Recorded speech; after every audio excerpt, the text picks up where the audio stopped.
கேஎஃப்சில ரெகுலரா ட்ரை பண்ற டிஷ்ஷே ட்ரை பண்ணி போர் அடிச்சிடுச்சா? அப்போ நீங்க இந்த புது டிஷ் ட்ரை பண்ணியே ஆகணும். அந்த புது டிஷ் என்னதுன்னா, டங்க்டு சீரிஸ்ன்னு கேஎஃப்சில புதுசா லான்ச் பண்ணியிருக்காங்க. ஸோ இதுல என்ன ஸ்பெஷல்னா, அவங்களோட சிக்னேச்சர் சாஸஸ் இருக்கும்ல, அதுல வந்து நம்ம ஆர்டர் பண்ற ஃப்ரைட் சிக்கனோ, இல்ல ஃப்ரைட் பர்கரோ, அத வந்து ஃபுல்லா டிப் பண்ணி நம்மளுக்கு சர்வ் பண்ணுவாங்க. அதுதான் இந்த டங்க்டு சீரிஸ் புதுசா லான்ச் பண்ணியிருக்காங்க. ஸோ அதை ட்ரை பண்ண தான் போயிருக்கோம். நம்மளும் ஆர்டர் பண்ணியிருக்கோம். டங்க்டு மீல் ஆர்டர் பண்ணியிருக்கோம். இதில் வந்து ஒரு பர்கர், அப்புறம் பெப்சி, அப்புறம் 2 பீஸ் விங்ஸ் கிடைக்கும் நம்மளுக்கு. ஃப்ரெஞ்ச் ஃப்ரைஸ் கிடைக்கும். ஸோ ஆர்டர் பண்ணியிருந்தோம். ஆர்டர் பண்ணதை வாங்கிட்டு வந்துட்டு சாப்பிட்டு பார்த்தோம்.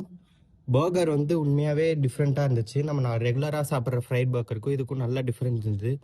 டேஸ்ட் வைஸ் நல்லா இருந்துச்சு. கொஞ்சம் ஸ்பைசியாக ஒரு மிக்ஸ்டு ஃபீலிங் இருந்துச்சு. அந்த சாஸ்லாம் நல்லா டிப்பாகி இருந்துச்சு.